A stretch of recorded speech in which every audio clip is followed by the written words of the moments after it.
সুপ্রিয় শিক্ষার্থীরা, এই ভিডিওটিতে নবম দশম শ্রেণীর ইংরেজি প্রথম পত্র অর্থাৎ ইংলিশ ফর টুডে বইটি থেকে প্রথম ইউনিট থেকে লিসন 1 এর সম্পূর্ণ আলোচনা অর্থাৎ 60টি এক্সারসাইজ, যেমন a discussion of the picture and answering the question, তারপর B how to read the text with the word meaning, এখানে তোমাদের 50টা ওয়ার্ড মিনিং থাকবে। তারপর a task given in B, list the 5 ways how the Pakistani army torture Bangabandhu's family. Then C, suffering the Bangabandhu's family during liberation war without the help of book, বইয়ের সহযোগিতা ছাড়া এটা লিখবে। তারপর D, answering the 5 questions, অর্থাৎ 5টি প্রশ্ন আছে, এই 5টি প্রশ্নের উত্তরও সাজিয়ে দেব। Then E, true or false, if false give the correct information. Then F, use of the word however, অর্থাৎ হাউইভার শব্দটির ব্যবহার এবং 5টি বাক্য তৈরি, মেক 5 সেন্টেন্সেস। তারপর G, the paragraph about the suffering of the people during liberation war, অর্থাৎ মুক্তিযুদ্ধের সময় বা স্বাধীনতা যুদ্ধের সময় মানুষদের ভোগান্তি কীরকম ছিল এটা নিয়ে একটা প্যারাগ্রাফ। অর্থাৎ এ থেকে জি পর্যন্ত সবগুলোর উত্তর সুন্দরভাবে সাজিয়ে দিব এবং এগুলো নিয়ে আলোচনা করব। এই সবগুলো কাজের অনুশীলন থাকছে এই ভিডিওটিতে। তাহলে শুরু করা যাক। তোমরা ইতিমধ্যে জেনেছো যে লিসেনটির নাম হচ্ছে বঙ্গবন্ধুস ফ্যামিলি ইন 1971। তো আমরা প্রথমে শব্দার্থ অর্থাৎ ওয়ার্ড মিনিং দিয়ে শুরু করব। এখানে আমি 50টি শব্দার্থ সাজিয়েছি এই লিসেনটির, তো এগুলো তোমরা পড়ে নিবে। প্রথমে অ্যাপ্রিহেন্ডস অর্থ আশঙ্কা করা, গানশুটস অর্থ গুলির শব্দ, ফার্মিং অর্থ বিচরণ বা নির্মাতা, ব্যারিকেডস অর্থ প্রতিবন্ধক বা বাধা, ইনডিসক্রিমিনেটলি অর্থ নির্বিচারে, অ্যাসপেক্টিং অর্থ আশা করা বা আকাঙ্ক্ষা করা, ফায়ারিং অর্থ গুলিবর্ষণ বা গুলি ছোড়া, ডার্কেস্ট অর্থ অন্ধতম, র্যান্ডম অর্থ এলোপাথাড়ি বা অনবরত, বিলঙ্গিং অর্থ যুক্ত হওয়া, ওয়্যারলেস অর্থ বেতার বা রেডিও, সাপোর্টিভ অর্থ সহায়ক। তারপর মেন্টাল স্ট্রেংথ অর্থ মানসিক শক্তি, এজিয়েটেড অর্থ উত্তেজিত, ইনস্ট্রাক্টেড অর্থ নির্দেশিত, ডিক্লারেশন অর্থ ঘোষণা, থ্রো অর্থ মধ্য দিয়ে, ডিসগুই অর্থ ছদ্মবেশ। তারপর অ্যাংজাইটি অর্থ দুশ্চিন্তা, প্রভিশন অর্থ বন্দোবস্ত, কাম ফরওয়ার্ড অর্থ এগিয়ে আসা, ফুড স্টাফ অর্থ খাদ্যকর্মী, আপসেট ডাউন অর্থ উদ্যোগামী, ইগনোরেন্ট শব্দের অর্থ হচ্ছে অজ্ঞ বা মূর্খ, ব্যান্ডর শব্দের অর্থ বিক্রেতা, থ্রো অর্থ নিক্ষেপ, পিস অর্থ টুকরা, সেট ফায়ার অর্থ আগুন জ্বালানো, প্রোটেস্টেড অর্থ প্রতিবাদ, ইভিল ডিড অর্থ মন্দ কাজ বা শয়তানি কাজ। তারপর এস্টাবলিশ অর্থ প্রতিষ্ঠা করা, অ্যাকম্প্যানিড অর্থ অনুষঙ্গী, এক্সট্রিমলি অর্থ নিতান্ত বা নেহাত, প্রিটেন্ডিং অর্থ ভান করা, অ্যাটেন্ড্যান্ট অর্থ অনুচর, নিচ অর্থ ভাগ্নি বা ভঞ্জি, ব্লেসড অর্থ সৌভাগ্যশালী, থ্রেটেন্ড অর্থ হুমকি, ফ্লেইড অর্থ পালিয়ে যাওয়া, ফ্রিড অর্থ বিমুক্ত, ক্যাপটিভিটি অর্থ বন্দি দশা, অকুপেশনাল অর্থ পেশাদারি, ফোর্সেস অর্থ সৈন্যবাহিনী, কর্ডনিং অর্থ ঘিরে, চ্যাটিং অর্থ কথাবার্তা, রেস্কিউ অর্থ উদ্ধার, নেভারথলেস অর্থ তবুও বা তা সত্ত্বেও, পারসিস্টেড অর্থ জিদ ধরা বা চালিয়ে যাওয়া। তো শিক্ষার্থীরা, আলোচনার মাঝখানে আরও কিছু শব্দার্থ আমি বলে দিব। তারপর দেখো, এখানে প্রথম যে কাজটি দেওয়া আছে, look at the picture below and discuss the following question in pair, অর্থাৎ জোড়ায় তোমরা এই কাজটা করবে। ছবিটির দিকে তাকাও এবং দেখো যে এখানে এই ছবিগুলোর বর্ণনা দিবে। তো এখানে যে প্রথম প্রশ্নটি রয়েছে, প্রথম প্রশ্নটি হচ্ছে who can you see in the pictures, তুমি ছবিগুলোর মধ্যে কাকে দেখতে পাচ্ছ?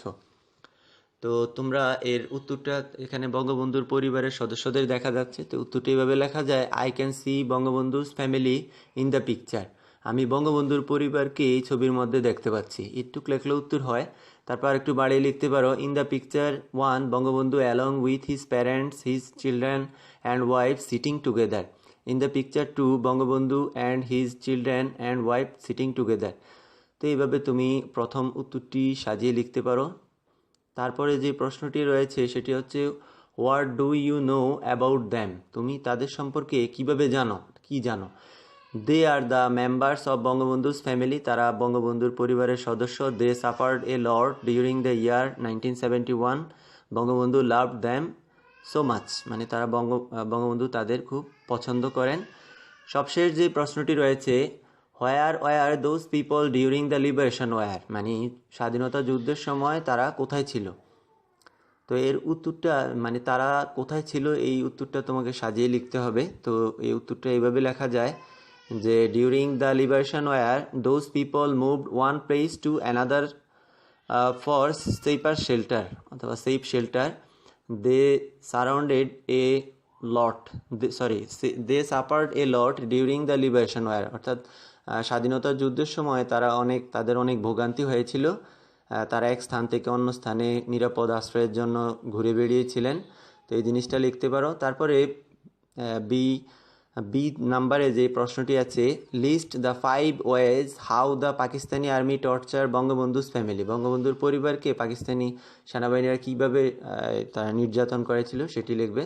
তো এখানে 5টা সেন্টেন্স লিখতে হবে। প্রথম সেন্টেন্সটি হচ্ছে firstly the Pakistani army surrounded Bangabandhu's home and started firing at random. Secondly Pakistani army arrested Bangabandhu. এখানে আমি দুটি ওয়ে বা দুটি পদ বা কারণ দেখিয়েছি যে পাকিস্তানি আর্মিরা বঙ্গবন্ধুর বাড়ি ঘেরাও করেছিল এবং গোলাগুলি করেছিল। তারপর পাকিস্তানি আর্মি বা পাকিস্তানি সেনাবাহিনীরা বঙ্গবন্ধুকে গ্রেপ্তার করেছিল।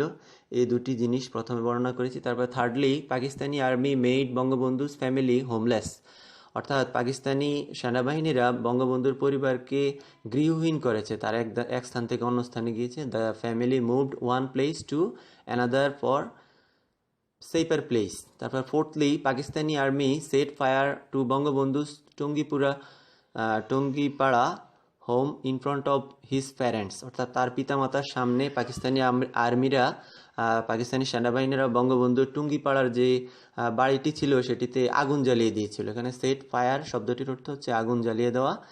তো তারপরে সবশেষে তুমি লিখতে পারো যে finally Begum Mujib was not allowed by the Pakistani rulers to be with her daughter Sheikh Hasina when she was admitted to hospital, অর্থাৎ শেখ হাসিনা যখন হসপিটালে অ্যাডমিট ছিলেন তখন তার শেখ মুজিবের স্ত্রী বেগম মুজিবকে তার সাথে দেখা করতে দেওয়া হয়নি। তারপর সিতে যে প্রশ্নটি আছে ডিভাইডেড ইনটু পেয়ার্স, অর্থাৎ জোড়ায় ভাগ হয়ে যাও, and tell the suffering of Bangabandhu's family during liberation war, অর্থাৎ বঙ্গবন্ধুর পরিবারের ভোগান্তিগুলো লিখবে। আর এটা তুমি বইয়ের সহযোগিতা ছাড়া লিখতে বলা হয়েছে। তো আমি আগের সেন্টেন্সগুলি এখানে এইভাবে করে লিখে দিয়েছি। তো এই সেন্টেন্সগুলো তোমরা আমি একবার পড়ে দিই। The Pakistani army surrounded Bangabandhu's home and started firing at random. Pakistani army arrested Bangabandhu. Pakistani army made Bangabandhu's family homeless. The family moved one place to another for safer place. তারপর Pakistani army set fire to Bangabandhu's Tungipura home in front of his parents. Begum Mujib was not allowed by the Pakistani rulers to be with her daughter Sheikh Hasina when she was admitted to hospital. এরপর D নাম্বারে যে প্রশ্নটি আছে এখানে 5টি প্রশ্ন দেওয়া আছে। প্রথম প্রশ্নটি হচ্ছে why was the family anxious on 25 March night in 1971, অর্থাৎ 1971 সালের 25 মার্চ রাত্রে তারা উদ্বিগ্ন ছিল কেন। তো উত্তরটি এভাবে লেখা যায় the family of Bangabandhu was anxious on 25th March night in 1971 because there were gunshot heard around the city. Bangabandhu's eldest son Sheikh Kamal was out of home for forming barricades against Pakistani army. অর্থাৎ বঙ্গবন্ধুর পরিবার উদ্বিগ্ন ছিল কারণ তার ছেলে বা শেখ কামাল তখন ঘরের বাইরে ছিল আর চারদিকে গোলাগুলি চলতেছিল এই কারণে। তারপর দ্বিতীয় প্রশ্নটি হচ্ছে where did Bangabandhu send the girl of that night, girls, এখানে তার বঙ্গবন্ধু তার পরিবারের মহিলা সদস্যদেরকে কেন কোথায় পাঠিয়েছিলেন।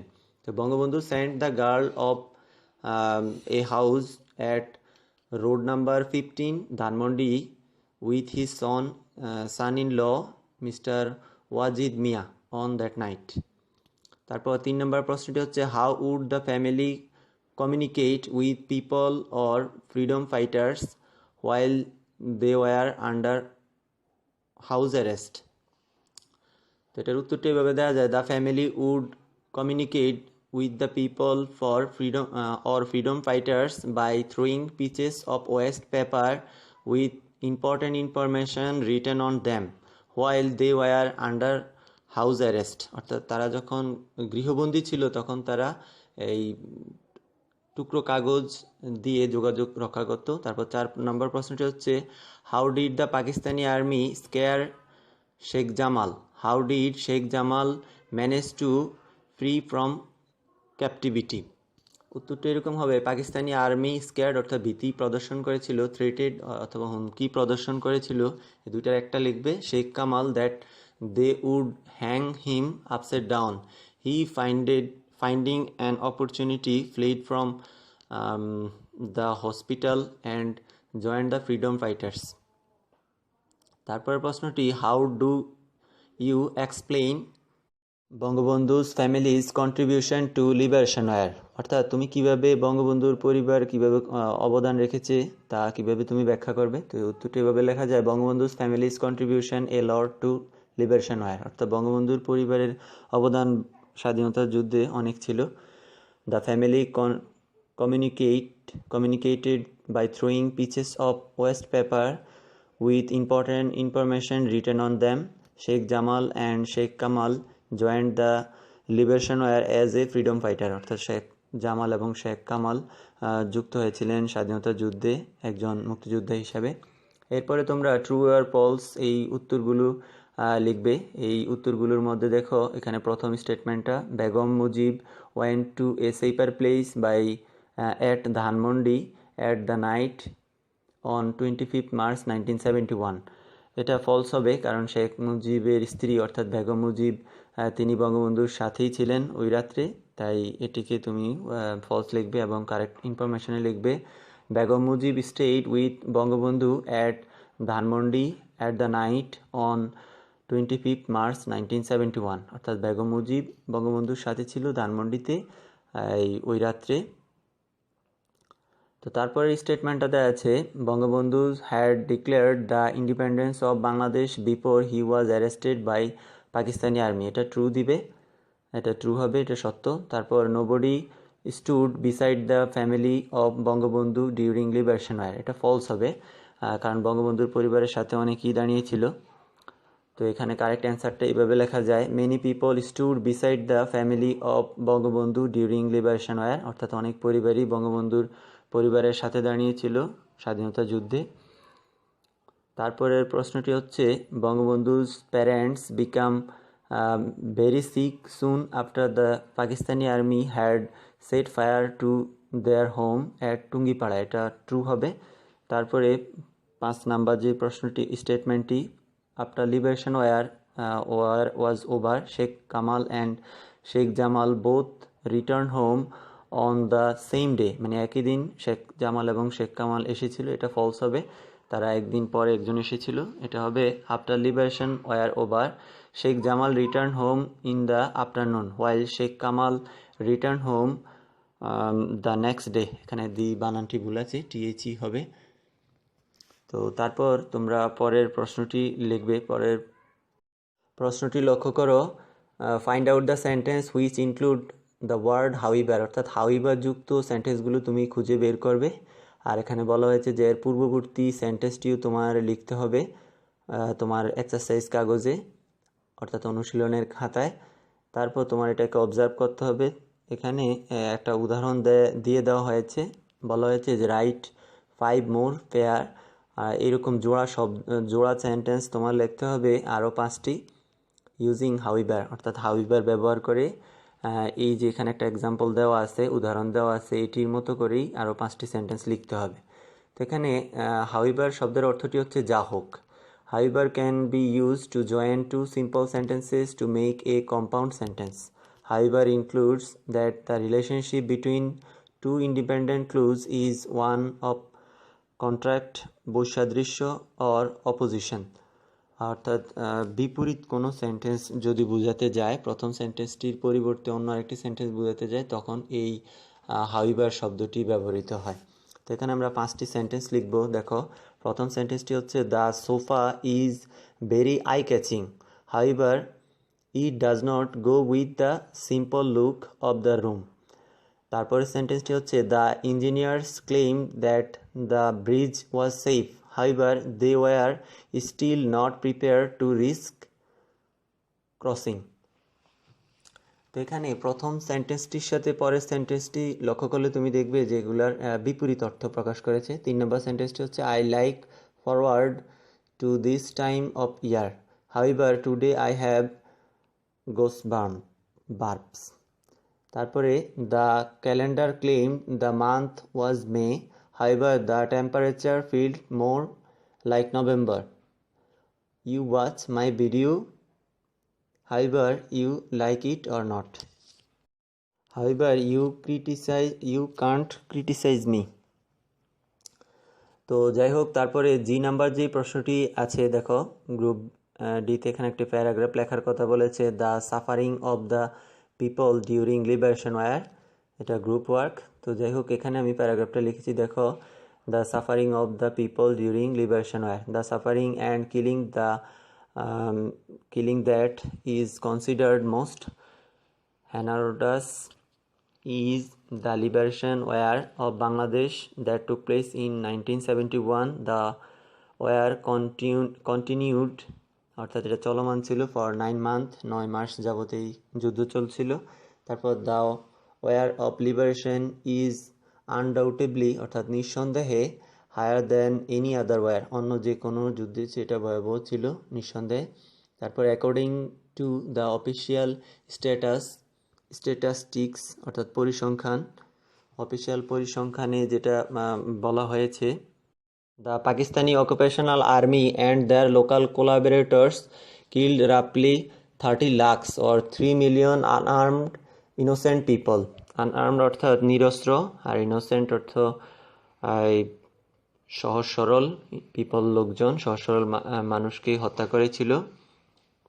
Sexually harassed 2 lakh or 200,000 women and forced 1 crore or 10 million helpless people to desert the country, অর্থাৎ দেশ ছেড়ে যেতে বাধ্য করেছিল 1 কোটি মানুষকে। More than 2 million people were physically assaulted and 10 million were displaced inside the country. তো শিক্ষার্থীরা এই পর্যন্তই। আশা করি তোমরা এই ভিডিওটিতে উপকৃত হবে। তোমরা মনোযোগ দিয়ে ভিডিওটি সবগুলো এক্সারসাইজ করবে। তো ধন্যবাদ সবাইকে।